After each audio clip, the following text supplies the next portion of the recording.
अस्सलामुअलैकुम। आज हम लोगों ने क्लास 8 मैथमेटिक्स की एक्सरसाइज 1.1 को स्टार्ट करना है। एक्सरसाइज स्टार्ट करने से पहले अगर आप चैनल पे नए हैं या अभी तक आपने चैनल को सब्सक्राइब नहीं किया तो सब्सक्राइब करके बेल आइकन प्रेस कर दें ताकि जैसे ही कोई न्यू वीडियो अपलोड हो आपको उसकी नोटिफिकेशन रिसीव हो जाए। एक्सरसाइज का क्वेश्चन नंबर 1 है, separate rational and irrational numbers in the following. इस क्वेश्चन में हमें डिफरेंट नंबर्स गिवन हैं और हमने इनमें से रैशनल नंबर्स और इर्रेशनल नंबर्स को सेपरेट करना है। एक्सरसाइज स्टार्ट करने से पहले हम ये देख लेते हैं कि रैशनल और इर्रेशनल नंबर्स कौन से होते हैं। रैशनल नंबर हमें गिवन है कि when an integer a is divided by another integer b that is a divided by b and b is not equal to 0 the result is a rational number. यानी कि हमारे पास जब दो integers को हम divide करते हैं जिसमें हमारे पास a और b दो इंटीजर्स और हमने उनको डिवाइड किया हुआ है, प्रोवाइडेड डैट कि हमारे पास जो डिनोमिनेटर में इंटीजर है वो ज़ीरो नहीं है, तो हम इस रेशो को या इस फ्रैक्शन को कहते हैं कि ये हमारे पास रैशनल नंबर है। तो इसके अकॉर्डिंग हम बेसिकली ये कह सकते हैं कि हर इंटीजर या फ्रैक्शन में जो भी हमें वैल्यूज़ गिवन होती हैं वो हमारे पास रैशनल नंबर्स होते हैं। किसी भी रैशनल नंबर को हम डेसिमल रिप्रेजेंटेशन में भी लिख सकते हैं, क्योंकि हमारे पास जब भी एक फ्रैक्शन गिवन है a डिवाइडेड बाय b तो हम a को डिवाइड कर सकते हैं इंटीजर b से। जब हम a को डिवाइड करेंगे b से तो हमारे पास वैल्यूज़ आएंगी डेसिमल में, तो वो हमारे पास डेसिमल रिप्रेजेंटेशन होगी उस स्पेसिफिक रैशनल नंबर की। हमारे पास डेसिमल रिप्रेजेंटेशन में दो तरह की चीज़ें आती हैं, एक होते हैं टर्मिनेटिंग डेसिमल फ्रैक्शन और एक होती हैं रिकरिंग डेसिमल फ्रैक्शन। तो टर्मिनेटिंग डेसिमल फ्रैक्शन ये होती है कि लेट से हमारे पास एक फ्रैक्शन गिवन है, जिस तरह यहाँ हमें गिवन है 1 डिवाइडेड बाय 4। इंटीजर 1 डिवाइड हो रहा है इंटीजर 4 से और डिनोमिनेटर इक्वल टू 0 नहीं है, तो ये हमारे पास रैशनल नंबर है। जिसमें हम बेसिकली ये देखते हैं कि जब हम 1 को डिवाइड करेंगे 4 से तो हमारे पास आंसर आता है 0.25 और रिमाइंडर आ जाएगा 0। जब रिमाइंडर 0 आ जाता है तो उसका मतलब है कि पॉइंट के बाद हमारे पास ये 25 के बाद मज़ीद कोई वैल्यू नहीं आ रही। तो ऐसी फ्रैक्शंस जिनमें हमारे पास डिवीजन के बाद डिनोमिनेटर 0 आ जाता है तो हमारे पास वो डेसिमल फ्रैक्शंस होती हैं टर्मिनेटिंग डेसिमल फ्रैक्शंस। यानी कि हमारे पास डेसिमल फ्रैक्शन इनफाइनाइट नंबर तक नहीं होती बल्कि एक फाइनाइट नंबर तक होती हैं, और वहाँ एक उस फाइनाइट नंबर तक जाने के बाद हमारे पास रिमाइंडर 0 आ जाता है। रिकरिंग डेसिमल फ्रैक्शंस ऐसी फ्रैक्शंस होती हैं जिसमें हमारे पास जब हम किसी भी फ्रैक्शन को डिवाइड करते हैं तो उसका एंड नहीं आता, यानी कि हमारे पास रिमाइंडर इक्वल टू 0 कभी भी नहीं आता, लेकिन जब भी हम डिवाइड करते हैं तो एक स्पेसिफिक पैटर्न बार बार रिपीट होता है। जिस तरह यहाँ पे हमारे पास 1 डिवाइडेड बाय 3 है, जब हम इसको सॉल्व करते हैं तो हमारे पास ये आता है 0.333, तो 3 इसमें बार बार रिपीट हो रहा है, तो ये हमारे पास रिकरिंग डेसिमल फ्रैक्शन है। इसी तरह जब हम 1 को 7 से डिवाइड करते हैं तो हमारे पास आ रहा है 1.14287, तो इसमें 14287 के बाद यही नंबर बार बार रिपीट हो रहा है, तो ये भी हमारे पास रिकरिंग डेसिमल फ्रैक्शन है। हर डेसिमल फ्रैक्शन जो या तो टर्मिनेटिंग हो या रिकरिंग डेसिमल फ्रैक्शन हो वो हमारे पास रैशनल नंबर्स में कंसीडर होती है।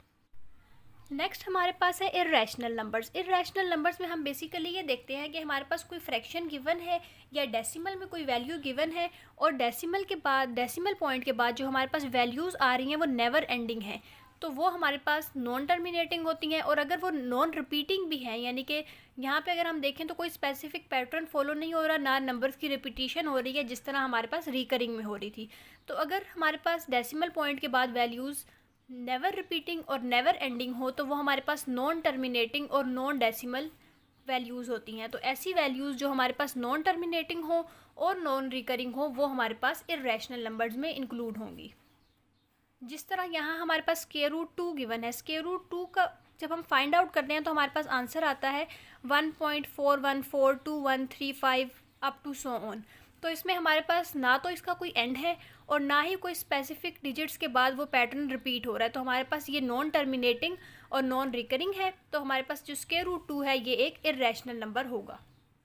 अब हमने जो यहाँ पे रैशनल और इर्रेशनल की डेफिनेशंस देखी हैं उसके अकॉर्डिंग हमने इन नंबर्स को क्लासिफाई करना है कि हमारे पास कौन सा नंबर रैशनल है और कौन सा नंबर इर्रेशनल है। तो इन शॉर्ट हम रैशनल में ये देखेंगे कि अगर एक डेसिमल टर्मिनेटिंग हो और रिकरिंग हो, यानी कि उसके बाद डेसिमल पॉइंट के बाद फाइनाइट वैल्यूज़ हों या फिर वो इनफाइनाइट वैल्यूज़ रिपीट हो रही हों तो वो रैशनल है, और अगर फाइनाइट वैल्यूज़ ना हो, इनफाइनाइट वैल्यूज़ हों और उनमें कोई रेपिटिशन भी ना हो तो वो हमारे पास इर्रेशनल नंबर होगा, यानी कि नॉन टर्मिनेटिंग और नॉन रिकरिंग। अब यहाँ हमें फर्स्ट नंबर गिवन है स्क्वायर रूट 9। जब हम 9 का स्क्वायर रूट फाइंड आउट करते हैं तो हमारे पास आंसर आता है 3। क्योंकि हमारे पास एक सिंपल इंटीजर है तो हर इंटीजर हमारे पास रैशनल नंबर होता है, तो यहाँ से हमारे पास स्क्वायर रूट 9 आ जाएगा रैशनल। इसी तरह पार्ट 2 में हमें गिवन है 12, जो कि सिंपल एक इंटीजर है और हर इंटीजर रैशनल नंबर होता है, तो यहाँ से हमारे पास 12 भी आ जाएगा रैशनल नंबर। नेक्स्ट है 5 डिवाइडेड बाय 9। इस नंबर को चेक करने के लिए हमें 5 को डिवाइड करना पड़ेगा 9 से। तो जब हम 9 से डिवाइड करते हैं 5 को, 5 छोटा है 9 बड़ा है, तो हम पहले पॉइंट लगा कर 0 लगाएंगे। अब नेक्स्ट हमने 9 को से 50 को डिवाइड करना है। 9 5 जार हमारे पास आ जाएगा 45। 50 में से 45 को माइनस करेंगे, आंसर आ जाएगा 5। क्योंकि अगेन 5 छोटा है, पॉइंट ऑलरेडी लगा हुआ है, तो यहाँ पे हमारे पास आ जाएगा 0। 9 को अगेन 5 से करेंगे, 9 5 जार 45, रिमाइंडर दोबारा आ जाएगा 5, अगेन 0 लगाएंगे, 9 5 जार 45 और अगेन रिमाइंडर आ जाएगा 5। यही चीज़ बार बार रिपीट होगी, तो हमारे पास यहाँ से आ जाएगा कि हमारे पास जब हम 5 को डिवाइड करते हैं 9 से तो आंसर आता है 0.555, जिसमें हमारे पास 5 बार बार रिपीट हो रहा है। इसका मतलब है कि ये हमारे पास रिकरिंग डेसिमल है और रिकरिंग डेसिमल हमारे पास होते हैं रैशनल। तो ये हमारे पास जो एक्चुअल में 5/9 है ये एक रैशनल नंबर होगा। नेक्स्ट हमारे पास गिवन है स्क्वायर रूट 8।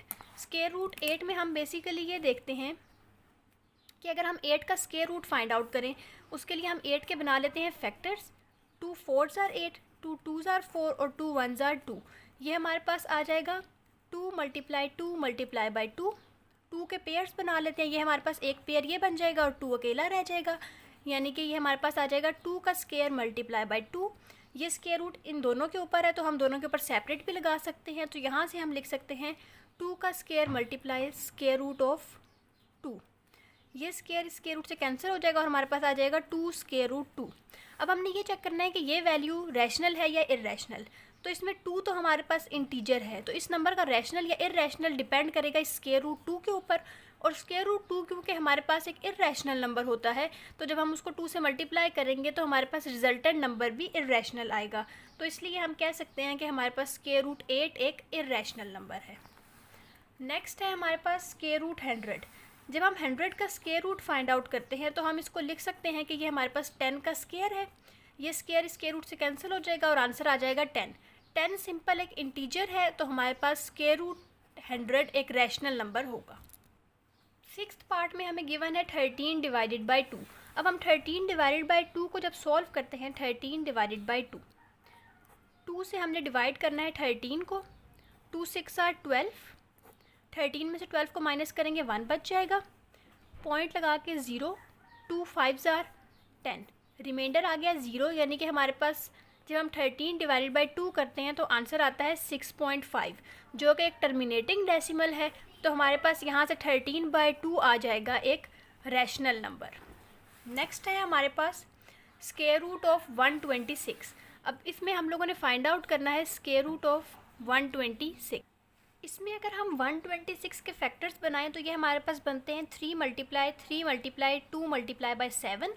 तो यहाँ पे हमारे पास 126 की जगह इसके फैक्टर्स आ जाएंगे। अब अगर हम इसमें 2 के पेयर्स बनाएं तो हमारे पास एक पेयर बन जाएगा 3 × 3 का, और एक हमारे पास 2 × 7 एज इट इज़ आ जाएगा। अब ये स्क्वायर है तो ये स्क्वायर रूट से कैंसिल हो जाएगा और 3 हमारे पास स्क्वायर रूट के बाहर आ जाएगा। और जब हम 7 को 2 से मल्टीप्लाई करेंगे तो स्क्वायर रूट के अंदर हमारे पास आ जाएगा 14। अब इसमें हम ये देखते हैं कि हमारे पास स्क्वायर रूट 14 जो है, 14 का स्क्वायर रूट नहीं होता, यानी कि एग्जैक्ट एक इंटीजर नहीं आता, हमारे पास नॉन टर्मिनेटिंग वैल्यूज़ आती हैं जो कि एक्चुअल में हमारे पास नॉन रिकरिंग भी होती हैं। इसलिए हम बेसिकली ये कहते हैं कि हमारे पास स्क्वायर रूट 14 एक इररैशनल नंबर है। जब वो 3 से मल्टीप्लाई होगा तो हमारे पास रिज़ल्ट भी एक इररैशनल नंबर आएगा। तो हमारे पास जो 126 है ये एक इररैशनल नंबर है। नेक्स्ट पार्ट में हमें नंबर गिवन है 25 डिवाइडेड बाई 7। अगर हम 25 को डिवाइड कर 25 डिवाइडेड बाई 9 सॉरी 25 को अगर हम डिवाइड करें 9 से तो हमारे पास 9 2 आ जाएगा 18। 25 में से 18 माइनस करेंगे तो हमारे पास रिमाइंडर आ जाएगा 7। 7 क्योंकि 9 से छोटा है तो पॉइंट लगा के हम 0 लगाएंगे।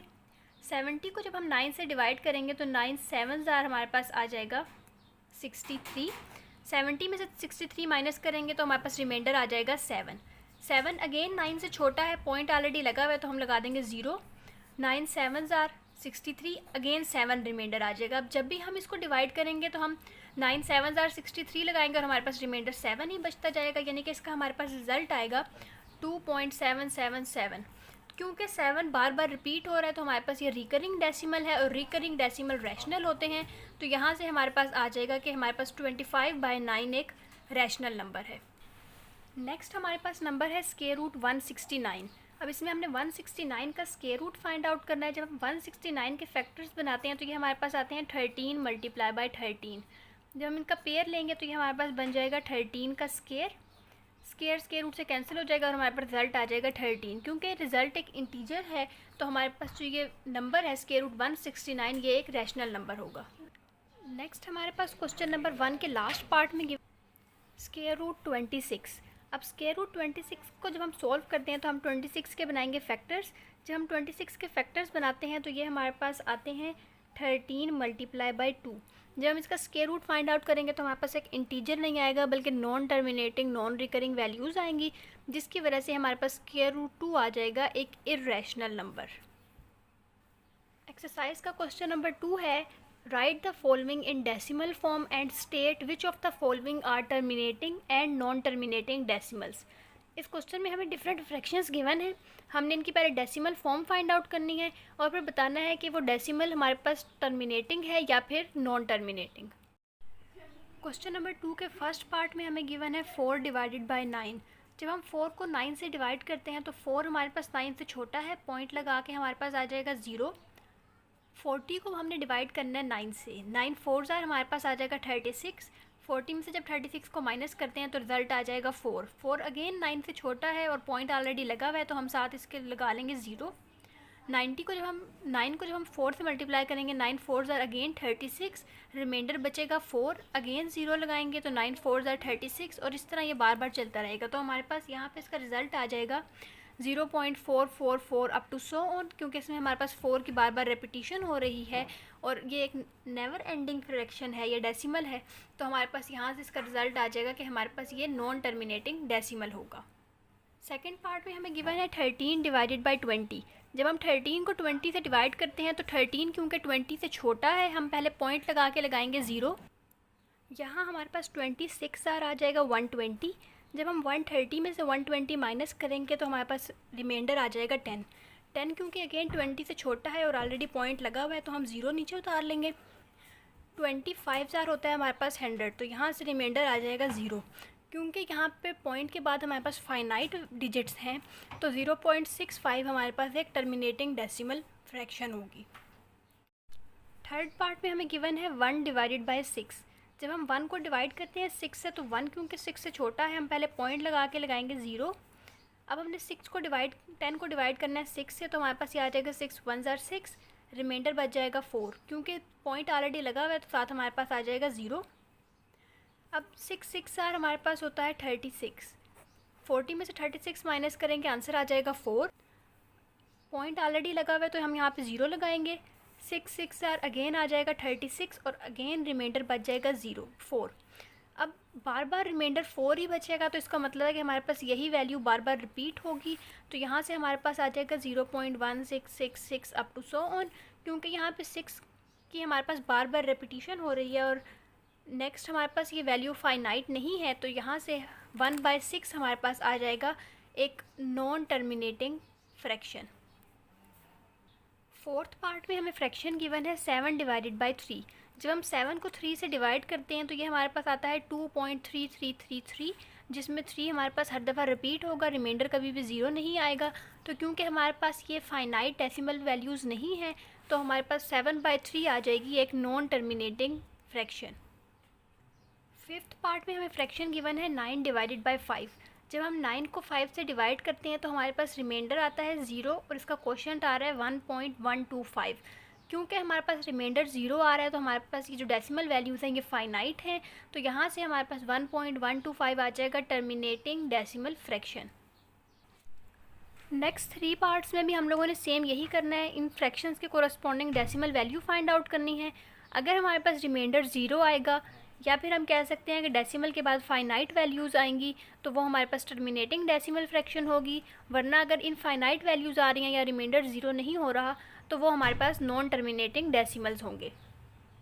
एक्सरसाइज के थर्ड क्वेश्चन में हमें गिवन है name the type of following decimals, state whether they are rational और इर्रेशनल नंबर्स। इसमें हम लोगों ने इन डेसिमल फ्रैक्शंस को बताना है कि ये कौन सी टाइप की हैं और यानी कि टर्मिनेटिंग है या नॉन टर्मिनेटिंग है, रिकरिंग है या नॉन रिकरिंग है, और फिर ये बताना है कि वो नंबर, ये जो डेसिमल फ्रैक्शन है, डेसिमल हमें गिवन है, ये रैशनल नंबर है या फिर इर्रेशनल। इस क्वेश्चन के फर्स्ट पार्ट में हमें गिवन है 1.2578। पॉइंट के बाद हमारे पास फाइनाइट वैल्यूज़ हैं तो ये हमारे पास डेसिमल टर्मिनेटिंग होगा, और टर्मिनेटिंग डेसिमल फ्रैक्शंस क्योंकि रैशनल नंबर्स होते हैं तो ये एक टर्मिनेटिंग रैशनल नंबर होगा। नेक्स्ट है हमारे पास 0.3333। 0.33 हमारे पास एक रिकरिंग है डेसिमल, और रिकरिंग भी हमारे पास रैशनल नंबर्स होते हैं तो यहाँ से हमारे पास ये आ जाएगा recurring rational number.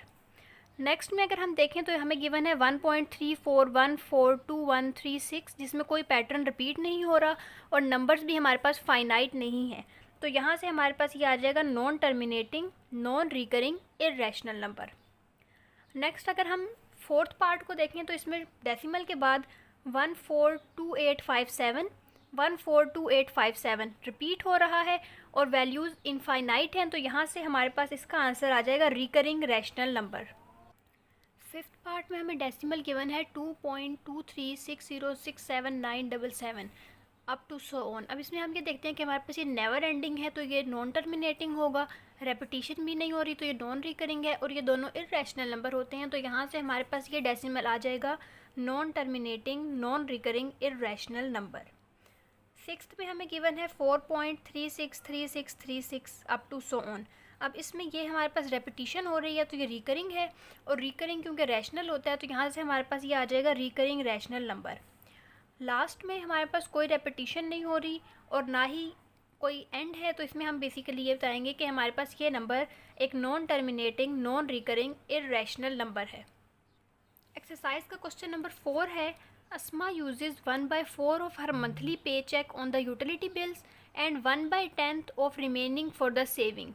If her last check was 6000.80, how much did she put in savings? इस क्वेश्चन में गिवन है कि हमारे पास अस्मा जो है वो अपने जो भी उसके पास चेक आता है उसका 1/4 यूटिलिटी बिल्स पे करती है, और जो बाकी अमाउंट बचती है उसका 1/10 वो सेव कर लेती है। तो हमने ये फाइंड आउट करना है कि उसकी सेविंग क्या होगी अगर उसका लास्ट चेक 6000.80 है। इस क्वेश्चन में हमें लास्ट पे चेक गिवन है ₹6000.80, और क्वेश्चन में गिवन है कि वो पर्सन यूटिलिटी बिल पे करता है 1/4 ऑफ पे चेक। तो हम इस वैल्यू का 1/4 फाइंड आउट करेंगे, वो हमारे पास यूटिलिटी बिल होगा। तो यूटिलिटी बिल फाइंड आउट करने के लिए हम इस पे चेक की वैल्यू को मल्टीप्लाई करवाएंगे 1/4 से, जिसकी सिंप्लीफिकेशन से हमारे पास रिज़ल्ट आता है 1500.20 रुपीज़। अब हमने ये फाइंड आउट करना है कि जो रिमेनिंग अमाउंट है उसका 1/10 अस्मा सेव करती है। तो हमने रिमेनिंग अमाउंट पहले फाइंड आउट करनी है। रिमेनिंग अमाउंट फाइंड आउट करने के लिए हम टोटल अमाउंट में से माइनस करेंगे यूटिलिटी बिल की अमाउंट जो वो पे कर चुकी है। तो जब हम 6000.80 में से माइनस करते हैं 1500.20, तो हमारे पास रिमेनिंग अमाउंट बचती है 4500.60।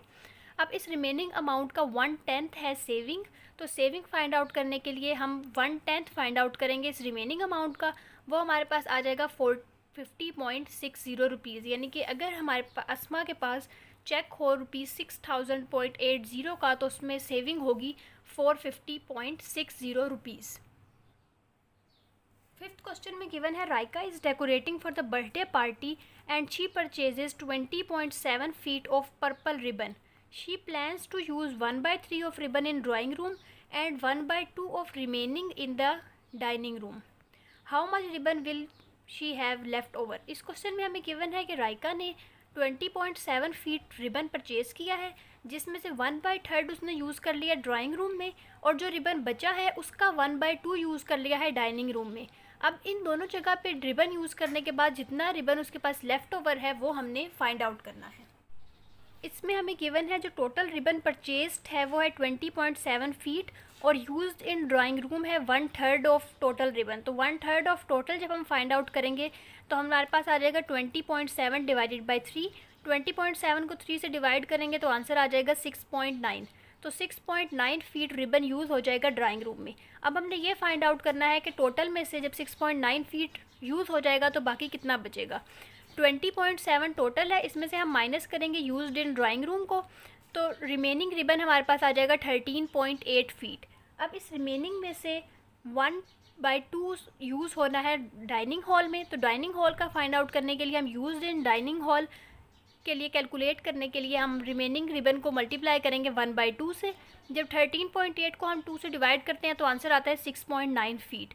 तो ribbon used in dining hall आ जाएगा 6.9 फीट। अब हमने ये देखना है कि इन दोनों जगह पे रिबन यूज़ करने के बाद उसके पास टोटल कितना रिबन बचा है। तो उसके लिए हम ये देखते हैं कि पहले रिमेनिंग बच गया था 13.8, जिसमें से डाइनिंग हॉल में यूज़ हुआ है 6.9। तो टोटल 13.8 में से जब हम माइनस करेंगे used in dining hall 6.9 feet, तो लेफ़्ट ओवर रिबन आ जाएगा 6.9 फीट।